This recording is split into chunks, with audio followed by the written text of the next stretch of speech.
আসসালামু আলাইকুম। কেমন আছেন সবাই? আশা করি সবাই ভালো আছেন এবং সুস্থ আছেন। আমরা যখন নতুন একটা ডিএসএলআর ক্যামেরা কিনে ছবি তুলতে যাই, তখন আসলে সবার মনে ইচ্ছা থাকে যে যেহেতু এত টাকা খরচ করে একটা ক্যামেরা কিনেছি, তাই আমরা ভালো কোয়ালিটির ছবি তুলব। কিন্তু আল্টিমেটলি দেখা যায় যে যারা স্পেশালি বিগিনার তারা কিছু সেটিংসের মিস্টেক করেন, পাশাপাশি কিছু ভুল ধারণা তাদের মনে থাকে। এই ভুল ধারণাগুলো থাকার কারণে অনেক সময় ভালো ছবি আমরা তুলতে পারি না। তো আজকের এই ভিডিওতে আমরা 5টা ভুল ধারণা সম্পর্কে বলবো ফটোগ্রাফির। এই ভুল ধারণাগুলো যদি আপনার মনে থেকে থাকে তাহলে অবশ্যই এখনই দূর করে নেবেন। আজকের ভিডিওটি খুবই গুরুত্বপূর্ণ হবে, স্পেশালি যারা নতুন ফটোগ্রাফি শিখতেছেন, নতুন ডিএসএলআর ক্যামেরা কিনেছেন। তাই আমি আপনাদের কাছে রিকোয়েস্ট করবো সম্পূর্ণ ভিডিওটি শেষ পর্যন্ত মনোযোগের সাথে দেখবেন। আজকের ভিডিওটি যদি আপনি সম্পূর্ণ মনোযোগের সাথে শেষ পর্যন্ত দেখেন, আমি শিওর আপনার ফটোগ্রাফি স্কিল আগের থেকে অনেক বেশি ডেভেলপ হবে। তো চলেন কথা না বাড়িয়ে মূল ভিডিওটি শুরু করা যাক। নাম্বার 5 নম্বরের যে মিসকনসেপশনটা আমাদের মনে সবসময় থাকে সেটা হচ্ছে যে আমরা সবসময় ভাবি যে প্রফেশনাল ফটোগ্রাফাররা সবসময় ম্যানুয়াল মোডে ছবি ক্লিক করে। ইনফ্যাক্ট যারা ভালো ছবি ক্লিক করে তারা সবাই ম্যানুয়াল মোডে ছবি ক্লিক করে, বাট ট্রাস্ট মি, এমন অনেক প্রফেশনাল ফটোগ্রাফার রয়েছে তারা ম্যানুয়াল মোড ব্যবহারই করে না। তারা ব্যবহার করে হচ্ছে এভি মোড। এভি মোডের বেশ কিছু সুবিধা রয়েছে। যেমন ধরেন আপনি একটা শ্যুট করতেছেন, ওয়েডিং শ্যুট, সেক্ষেত্রে আপনার যে আইএসও, শাটার স্পিড এবং হচ্ছে অ্যাপারচার, এই তিনটা জিনিস বারবার চেঞ্জ করতে হবে, যেহেতু আপনার লাইট কন্ডিশন চেঞ্জ হয় অনেক সময়, বা আউটডোরে যখন শ্যুট করবেন তখন অনেক সময় দেখা যায় যে সূর্যের সামনে মেঘ চলে আসে, বিভিন্ন কারণে শ্যাডো ক্রিয়েট হয়। সো এই সিচুয়েশনে কিন্তু আপনার বারবারই দেখা যাচ্ছে যে আমাদের ক্যামেরা সেটিংসটা চেঞ্জ করার প্রয়োজন পড়ে। তো আমি বলবো এই ক্ষেত্রে আপনাদের ট্র্যাথ হিসাবে কাজ করবে হচ্ছে এভি মোড, মানে অ্যাপারচার প্রায়োরিটি। আপনারা জাস্ট অ্যাপারচারটা সেট আপ করে দিবেন, বাকি অটোমেটিক্যালি ক্যামেরা সব কিছু ডিটেক্ট করে নেবে। সো অবশ্যই আপনারা এই ভুল ধারণা থেকে বের হয়ে আসবেন যে একেবারে ম্যানুয়াল মোডে ছবি তুললে আমরা প্রফেশনাল ফটোগ্রাফার হতে পারবো, এমন কোনো কথা নেই। বাই দ্য ওয়ে, আমরা কিছুদিন আগে একটা ভিডিও করেছিলাম এই এভি মোড সম্পর্কে বিস্তারিত। সেই ভিডিওটার আমি আই কার্ডে দিয়ে রাখবো, পাশাপাশি ডেসক্রিপশনে ভিডিওটার লিঙ্ক দিয়ে রাখলাম। আপনারা এভি মোড সম্পর্কে একটু ধারণা নেবেন যে এভি মোডে কীভাবে ছবি ক্লিক করতে হয়। আমি শিওর যদি আপনারা এই মোডটা সম্পর্কে একটু শিখতে পারেন ঠিকঠাক মতো, তাহলে আপনারা ভালো কোয়ালিটির ছবি তুলতে পারবেন এবং আপনাদের মূল্যবান সময়টা নষ্ট হবে না যদি আপনারা এই মোডে ছবি ক্লিক করতে পারেন। 4 নম্বরে যে ভুল ধারণাটা আমাদের মনে থাকে সেটা হচ্ছে এক্সপোজার। দেখেন, আমরা সাধারণত কি করি, যখন একটা ছবি ক্লিক করি, সেই ছবিটার মূল বিষয়বস্তুটা কি? এক্সপোজার যদি ঠিকঠাক হয় তাহলে আমাদের ছবিটা মোটামুটি ভালো আসবে, এটা আমরা ধরে নিতে পারি। সো এক্সপোজারটা ঠিক আছে কিনা সেটা দেখার জন্য আমরা সবসময় এক্সপোজার কম্পেনসেশন যে মিটারটা রয়েছে, ওইটা 0 দাগের সোজা যদি সাদা ইন্ডিকেটারটা থাকে, তখন আমরা মনে করি যে হ্যাঁ, আমাদের ছবিতে এক্সপোজার পারফেক্ট আছে। বাট ঠিক আছে, হ্যাঁ, মোস্ট অফ দ্য টাইম এই কথাটা ঠিক, বাট কিছু এমন সিচুয়েশন আসে যখন আপনারা দেখবেন যে ওই 0 দাগের সোজাই আছে ইন্ডিকেটারটা, তার মানে এক্সপোজার পারফেক্ট আছে, বাট আপনার চোখে দেখে মনে হবে যে না, আমার ছবিতে হয়তো লাইট একটু বেশি আছে বা কম আছে। এটা হতেই পারে, কারণ ক্যামেরা তো একটা মেশিন। আপনার চোখ আর ক্যামেরার যে সেন্সর সেটাতে একরকম হবে না, তাই না? হিউম্যান বডি আর ক্যামেরা তো সবসময় একরকম হবে না। সো ক্যামেরা অনেক সময় এই ভুলগুলো করে থাকে, সেন্সর ডিটেক্ট করতে পারে না ঠিকঠাক মতো।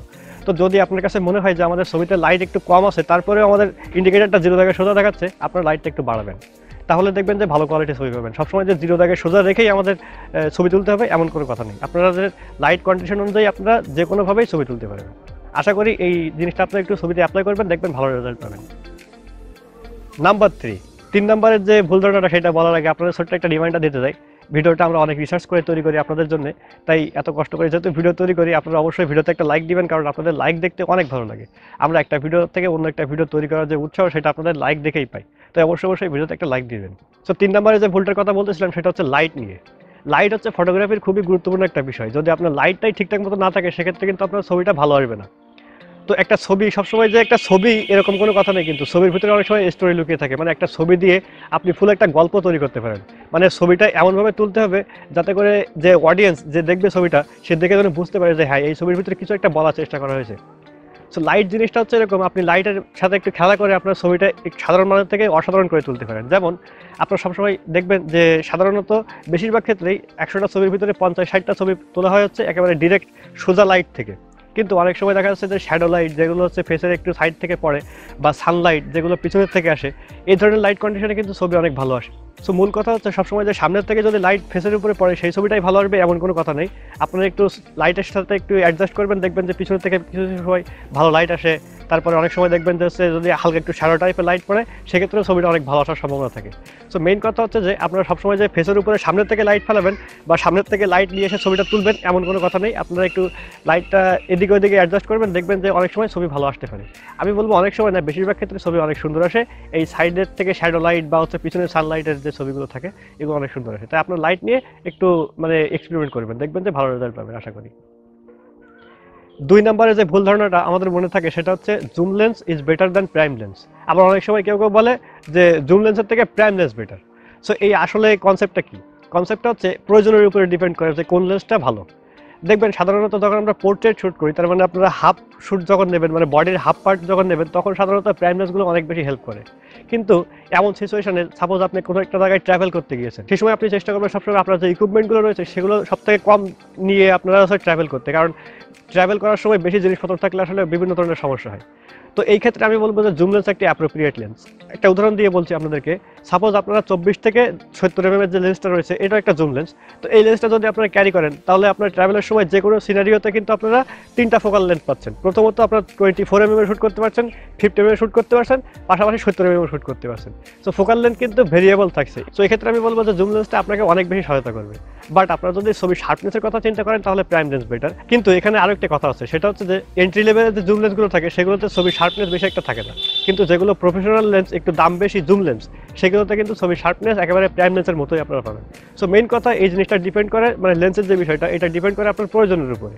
যদি আপনাদের কাছে মনে হয় যে আমরা ছবি শার্পনেসের দিকে, সেক্ষেত্রে আপনারা প্রাইম লেন্স নিতে পারেন, এবং যদি আপনাদের মনে হয় যে আমাদের ভেরিয়েবল একটা ফোকাল লেন্স দরকার, সেক্ষেত্রে আপনারা জুম লেন্স নিতে পারেন।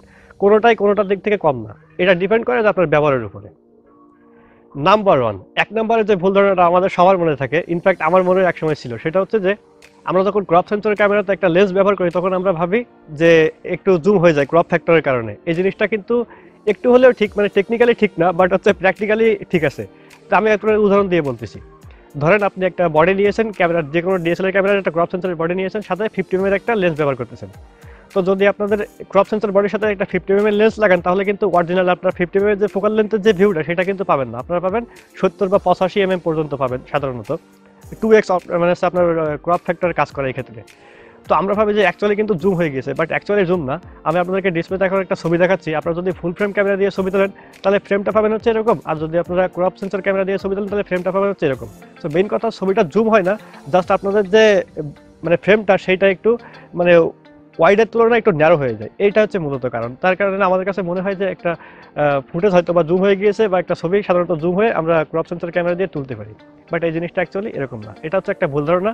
ফুল ফ্রেম ক্যামেরার সাথে পার্থক্যটা হচ্ছে এখানেই, আপনার ক্রপ সেন্সর ক্যামেরা যে আপনার ফুল ফ্রেম ক্যামেরার যে ফ্রেমটা সেটা একটু বড় হয়, এবং আপনার যে ক্রপ সেন্সর ক্যামেরার ফ্রেমটা সেটা একটু জুম হয়ে হালকা একটু মানে ন্যারো হয়ে যাওয়ার কারণে আমরা ভাবি যে জুম হয়ে গিয়েছে, বাট অ্যাকচুয়ালি ফ্রেমটা ন্যারো হয়ে থাকে। এছাড়া আর কোনো কারণ নেই।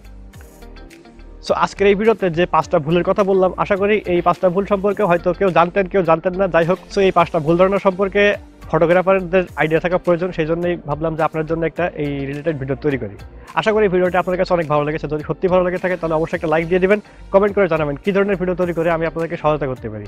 আমাদের টার্গেট সবসময় আপনাদের কথা মাথায় রেখেই, আপনারা যে ধরনের ভিডিও চান আমি কিন্তু সবসময় সেই ধরনের ভিডিও তৈরি করে আপনাদেরকে সহযোগিতা করার চেষ্টা করি।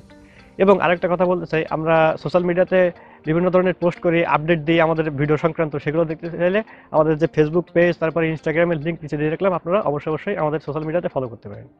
সো দেখা হবে অন্য কোনো একটি ফ্যান্টাস্টিক ভিডিওতে। সেই পর্যন্ত সবাই ভালো থাকেন, সুস্থ থাকেন, আল্লাহ হাফিজ।